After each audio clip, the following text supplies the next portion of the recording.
Here is the exact sentence Nyesom Wike said in Port Harcourt at a luncheon for his own coalition's candidates, addressed directly to the political camp of the man he once called his son. If you're talking about the governorship election in Rivers State, it's gone. If you're talking about the presidential election, it's gone. Let me advise you, I'm using this platform to say that I've forgiven everybody. Come back home sincerely, because 8 years of politics is something else. This rainbow coalition will not only win next year, we'll be here for another 8 years. But I won't lie to you. If you're thinking that any miracle will happen to upturn us, it's a lie. Listen to the structure of that statement carefully. It is not phrased as a threat. It is phrased as forgiveness. It is not framed as an ultimatum. It is framed as an invitation home.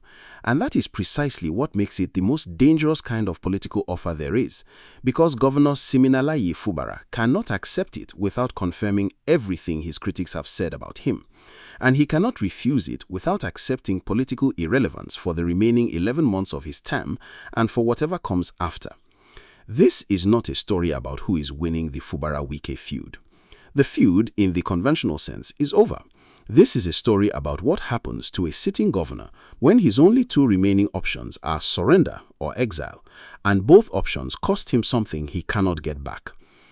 Before we go further, if you're new here, Niger Brief exists for one reason: to give Nigerians the political analysis that mainstream media won't. Whether you're in Abuja, Lagos, Kano, Port Harcourt or London, this channel is for you. Hit subscribe and stay with me. This gets deeper. To understand why this specific offer is so structurally cornering, you need the full sequence of statements Wike has made. Because the Rainbow Coalition offer was not delivered once. It has been delivered in layers, each one closing off a different escape route Fubara might otherwise have used. The first layer came in late May 2026 at that same Port Harcourt luncheon. Wike declared both the Rivers State governorship and the presidential election gone, meaning, in his framing, already decided, already won by the Rainbow Coalition, regardless of what happens between now and the actual vote. He paired that declaration of inevitability with an explicit statement of forgiveness, urging Fubara's remaining loyalists to come back home. The emotional register was deliberately warm, not the language of a victor crushing an enemy, but the language of a patriarch welcoming back a prodigal family member. The second layer came shortly after, when Wike disclosed publicly that Fubara himself had called him before traveling out of the country, and that the governor would be joining the Rainbow Coalition once he returns to Nigeria. This is significant because it shifts the framing from Wike inviting Fubara back to Wike claiming Fubara had already, privately agreed to return. Whether or not that claim is entirely accurate, and there has been no official confirmation from the Rivers State government, the political effect of Wike making it publicly is the same either way. It forces Fubara into a binary choice: confirm it and accept the narrative of surrender on Wike's terms, refuse it and contradict the most powerful political figure in the state on a claim that, if false, Wike would have little obvious reason to invent. The third layer is the oldest and most legally and politically loaded: the agreement Wike has repeatedly invoked, the understanding reportedly brokered by President Tinubu, in which Fubara would abandon his second-term ambition in exchange for the dropping of his impeachment proceedings against him. Wike has stated after Fubara's eventual primary withdrawal in May 2026 that the move was not unexpected because it aligned with that earlier understanding. Layered together, these three statements do not read as separate political moves. They read as a single coordinated narrative architecture. You already agreed to step back, you already called to come home, and the only dignified thing left to do is confirm it publicly and come back home sincerely. Let us examine with precision why accepting this offer is not simply humbling for Fubara, it is potentially terminal to his political identity. Fubara's entire public standing since 2024 has been built on the narrative of resistance: a governor who refused to be a puppet, who endured an arson attack on his state legislature, who survived 3 impeachment attempts, who was suspended for 6 months under a state of emergency and still returned to office, who even after his APC defection allowed his loyalists to purchase governorship nomination forms in open challenge to the understanding Wike claims existed. That narrative of resistance, however materially costly it has been to him politically, is the entire basis of whatever independent popularity he retains in Rivers State. If Fubara stands up and confirms Wike's account that he called Wike before traveling, that he intends to formally rejoin the Rainbow Coalition, that he accepts the framing of coming home, he does not simply lose a power struggle, he retroactively confirms that the entire resistance narrative was theater. He confirms what his most pointed critics, including the factional PDP chairman, who accused him of deceiving party members into believing he could wrest control from Wike, have been saying for months, that Fubara's defiance was never structural, only performative, and that he always intended to eventually capitulate on terms Wike would dictate. This matters enormously beyond Rivers State's borders. Fubara has, however unevenly, become a minor national symbol, invoked in conversations about godfatherism, about the limits of gubernatorial independence, about whether Nigerian state politics can ever escape the control of unelected power brokers. A public, unconditional return to Wike's coalition does not just end Fubara's personal political battle, it hands every godfather in every Nigerian state a vivid, recent, undeniable case study. Resistance does not work, even when backed by incumbency, executive resources, and initial public sympathy. That is a genuinely worse outcome in terms of his ability to govern effectively for the people of Rivers State in his remaining time than accepting terms that preserve at least functional governance for his final year. This is the precise nature of the trap. Acceptance costs Fubara his political identity and the broader symbolic value his resistance once carried. Refusal costs him 11 months of governance paralysis with no realistic path to a different outcome.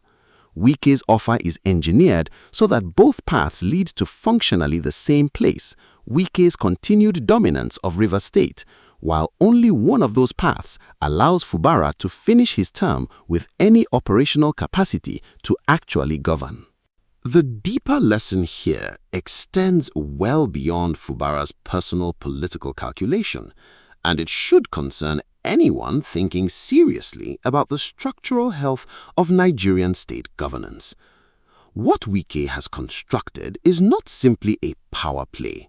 It is a demonstration of how political dominance, once sufficiently consolidated, can make submission the objectively rational choice for an opponent.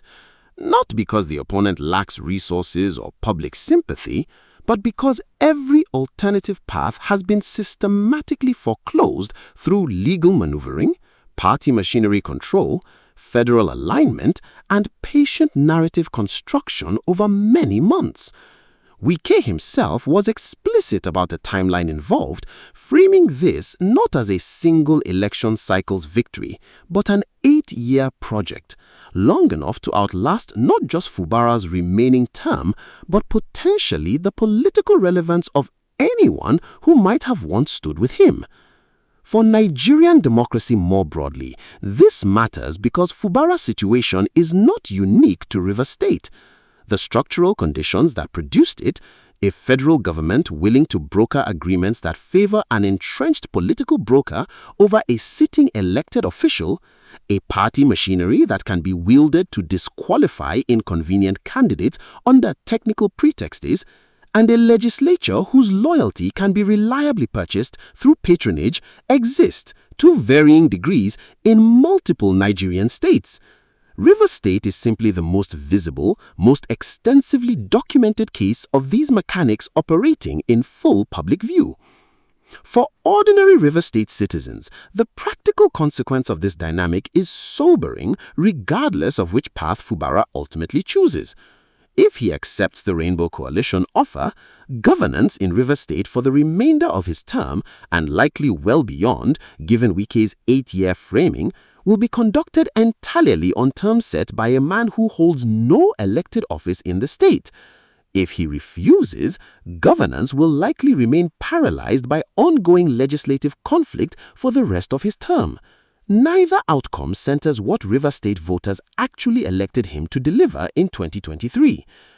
3 things to watch as this dilemma resolves in the coming weeks.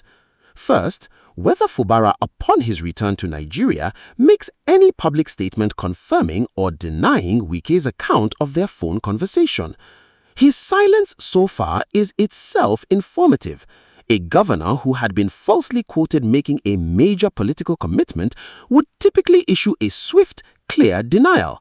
The absence of that denial, while not confirmation, is a data point worth watching closely. Second, whether any further disqualifications or legislative actions against Fubara's loyalists occur in the coming weeks.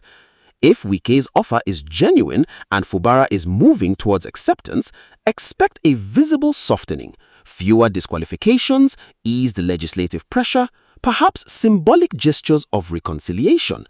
If the pressure campaign continues unabated despite the public forgiveness framing, it suggests the offer itself may be more rhetorical than substantive, a narrative tool rather than a genuine olive branch. Third, how the NDC and Blessing Fubara situation resolves. If Governor Fubara is genuinely moving towards the Rainbow Coalition, the unresolved NDC governorship candidacy becomes far less relevant to his own political future, although it may still matter to other River State opposition figures. If instead Fubara is using public silence to preserve optionality while quietly exploring the NDC pathway, watch for that party's sealed lips approach to its River State primary result to finally resolve in the coming months. What this entire episode reveals more clearly than any single court ruling or primary disqualification is the precise mechanics of how political dominance consolidates in Nigerian state politics. Not always through dramatic confrontation, but sometimes through the patient construction of a choice so carefully engineered that submission itself begins to look like the only reasonable thing left to do. Whether Fubara accepts that framing or continues to resist it, the offer itself, warm, forgiving, and utterly inescapable, tells you everything you need to know about where real power in River State currently sits. If this analysis gave you clarity, share it with one person who needs to understand what is really happening in Nigeria. Like, subscribe, and I will see you in the next one.